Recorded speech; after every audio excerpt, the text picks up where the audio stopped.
Hello, my monstrosities. Hello once again. Today I bring to you a CSM video. I haven't looked at the Chaos Space Marine Codex for some time, and where we left off was Soulforged Warpack, and here we are again, as I have been reviewing the detachments into which people are writing off. And that's not to say that I think that all of them are playable, but let's at least figure out a direction to go with it in case somebody does want to enjoy them. Soulforged Warpack is pretty clearly, like, even with Deceptors, just not being used to any extent. And when we last looked at it, or since we last looked at it, it has had a buff into which you can use Vastor and his fucking detachment. Are you going to use Vastor now? Probably not, but you can, and that's half the battle. But before we get further, let's talk about what you can do in Soulforged Warpack. You get Debt to the Soulforged. Each time a Heretic Astartes demon vehicle from your unit makes a Dark Pact, it can invoke its contract. If it does, subtract 1 from the resulting leadership test when making that Dark Pact, and until the end of the phase, each time a model in that unit makes a ranged attack, add 1 to the wound roll. Add 2 to the attack's characteristic of melee weapons equipped by models in that unit. Alright, alright. That is quite the buff to power. Or so it should be. I do still think some of the data sheets in that this applies to are a little bit overcosted, but even to that, I've seen some additional light. However, let's talk about how most detachments function. You find yourself spending 1 CP per turn, in one way or another, to do a thing. In Crusher Stampede, we find ourselves using ACP to go through walls, which is a thing that you can do here, which I can tell you is a good thing. And then people don't use the rest. I tell them that you should use the rest, but in this one you actually can. I probably have a very good reason to yell at you. Well, I already had a good reason, but now I have an even better reason to yell at you when you have things like Desperate Pledge, into which, during your shooting or the fight phase, when Heretic Astartes demon vehicle, unit from your army that has not been selected to shoot or fight this phase, when it invokes its contract, you get a bonus AP. That's good. Eats away at Armor of Contempt if people are trying to use that, and just eats away at whatever you want it to eat away at, because it doesn't say like specifically into monsters and vehicles. It says when you want to shoot, you can do it a little bit harder. And then you also have Demonic Possession, into which one Heretic Astartes vehicle unit from your army, excluding demon units. Until the end of the battle, your unit has the demon keyword. Okay, alright. Where am I going with this? Well, there's a couple of Heretic Astartes vehicles that quite a few of the CSM detachments use, such as the Chaos Predator Destructor. Now, why would I want to make it a demon? Well, with Destructor, each time a ranged attack made by this model targets an enemy infantry unit, improve the AP characteristic of that attack by 1. Okay, so I can make all of this shit increase the AP by 1 if I shoot into infantry, and if it's a demon, and I invoke my contract, I can have +1 to wound on any infantry. +1 to wound, +1 AP versus infantry on the Chaos Predator Destructor that is only 140 points that can go through walls. Sounds like a good deal if I just make it a demon at one point in time, and if I need even more AP, I can give it another AP. So +2 AP, +1 to wound versus infantry, I think, while you are already bringing the Chaos Predator Destructor, gets even better. Especially when, let's remember what a Dark Pact gives us. Oh yeah, I can select either lethal hits or sustained. Yeah, yeah. I think with a lot of firepower out of this thing, you might as well make it sustained AP, right? You're getting some rapid fire, and if you are trying to get close to that rapid fire range, you can just go through a wall. So that's first up, Chaos Predator Destructor. It's 140 points for T10. 10-inch move, 3 up save, 11. Sorry, T10, 3 up save, 10-inch movement, 11 wounds. That in this detachment can go through walls and it has access to smoke. I think you'll be fine and you will get whatever infantry block you need out of your way. Let's go to another one that people are bringing, the Chaos Vindicator. Bunch of fucking weapons. Siege Shield. When making ranged attacks with its Demolisher cannon, this model can target enemy units within engagement range of it, provided no other friendly units are also within engagement range of that enemy unit. In addition, when making ranged attacks, this model does not suffer the penalty to its hit for being within engagement range of one or more enemy units. And let's talk about the Demolisher cannon real quick. Blast, 24 inches, D6 plus 3, hitting on 3s, 14 on the strength, AP 3, D6 damage. Again, I can give it sustained or lethals. Can give it +1 to wound. D6 plus 3, strength 14. That means I'm probably shooting it at like T12, T11, not much T13, and damn near non-existent T14. Is there anything for T14 I can think of off the top of my head? Who knows? Anywho, I say all that to say that you're probably wounding that heavy thing on 3s. With D6 plus 3 attacks, hitting on 3s, you can now be wounding it on 2s. For AP minus 3, and again, if you want it to, AP minus 4. Right? If you wanted to Desperate Pledge, you could put this through a wall. After you made this, well, you could put this through a wall regardless, but you could have made this a demon and got here. So that's kind of where we're going on the fuck.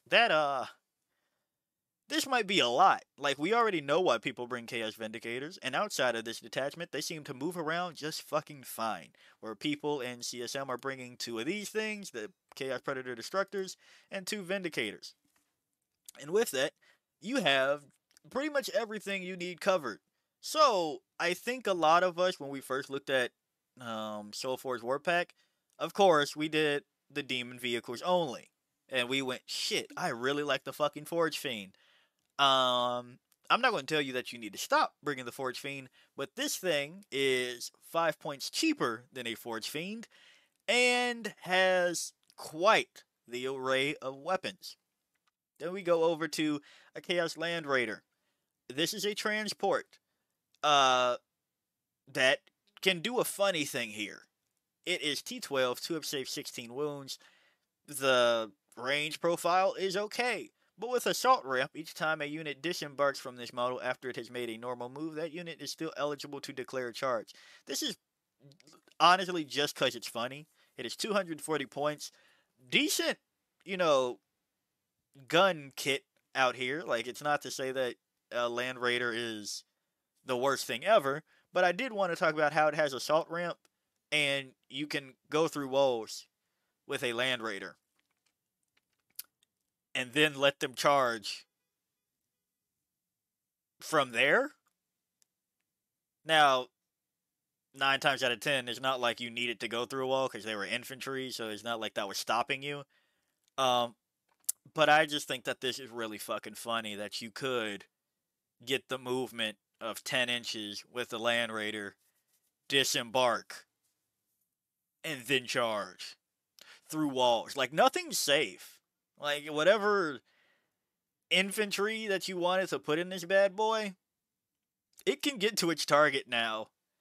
Like, for example, if we did bring Khorne Berserkers, right? Like, that's just the melee one I see right here and can think about, right? You bring some Berserkers, put it into a Land Raider, and now you're just beating your opponent's ass very quickly because you decided to let this thing go through a wall. But moving on from the Land Raider, we have the Venom Crawler. And it's not like I forgot the Venom Crawler last time, but I did write it off. So, shout out Joshua Gibbs, 2415, to kind of just very nicely say, hey, are you aware Venom Crawlers have 2 guns?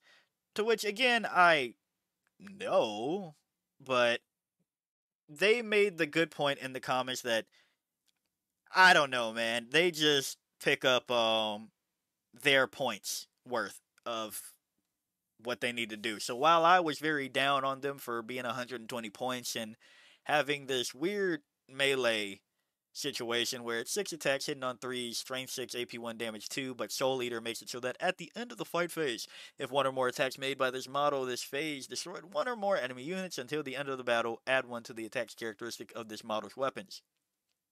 I was like, well, that's okay.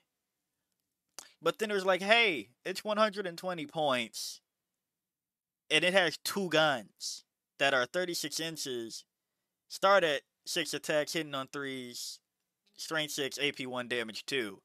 So maybe reevaluate. Like, you know, I can respect that. I can respect that. If we are just adding 1 to the attacks characteristics of this model's weapons, in total, not just melee, not just 1 excruciator cannon, in total, you're just adding 2 more shots every time that happens at the very least, right? So, Venom Crawler, 120 points. Maybe that's the thing that gets spammed to clear some shit, and then you bring your Predator Destructors and your Vindicator still. Maybe that's the route. Venom Crawler love. We love to see it. And going back to the Forge Fiend, that it is 190 points, but I think it's still good, and I'd be remiss to not talk about it here. Because everybody else's Forge Fiends aren't that good except for Thousand Suns, but because you're playing Thousand Suns, you want things with Cabal points. So, the Forge Fiend is 8-inch move, T10, 3 up save, 5 up invuln, 12 wounds, ectoplasm cannon, blast, and Hades autocannon. We're not even worried about the melee here. 36 inches on both of them. Ectoplasm cannon has D3 shots, hitting on 3, strength 10, AP 3, damage 3, Hades autocannon, 6 shots each, hitting on 3s, strength 8, AP 1, damage 2. You get 2 Hades autos cannons that you can replace for 2 ectoplasm cannons. The Forge Fiend jaws can become ectoplasm cannon and armored limbs. So, you can have 3 ectoplasm cannons. That's a lot of shots. With sustained or lethal, bonus AP if you want it, go through walls, and demonic ordnance. Each time this model is selected to shoot, it can use this ability. If it does, until the end of the phase, its ranged weapons have the devastating wounds and hazardous abilities. Yeah, hazardous is a price I will pay for this. Devastating wounds, sustained, bonus AP. So, that's just to give another shout to the Forge Fiend, because I think it's fucking cool. And then the Hellbrute that I did talk about, but it seems that we are still not using, because the Hellbrutes, in all of the Chaos armies, I think everybody's sleeping on all of their Hellbrutes, if I'm being honest. They are a nice buffing piece that do not get enough love. They are T9, 2 up save, 8 wounds for only 130 points. You get Dark Ascension Aura. While a friendly heretic Astartes unit is within 6 inches of this model, each time that unit makes a Dark Pact until the end of the phase, weapons equipped by models in that unit gain both abilities conferred by that pact. That means that we are giving sustained and lethals to our demonic vehicles out here, as well as giving them +1 to wound if we're talking about ranged, or +2 to the attacks characteristics of melee if we are talking about melee. So, you probably want to bring your Hellbrute, which you can also make a demon, which surprisingly still is not a demon. So, yeah, kind of a quick one just to say, if you're already taking the good vehicles, how about you take the vehicles and the thing that can make vehicles a little bit cracked? And I would love to see it. So, this is just a desperate plea, or a dark pact, to get people to play Soulforged Warpack. But yeah, if you like the video, like it. Got a comment for me, comment. And until next time, peace out, my monstrosities.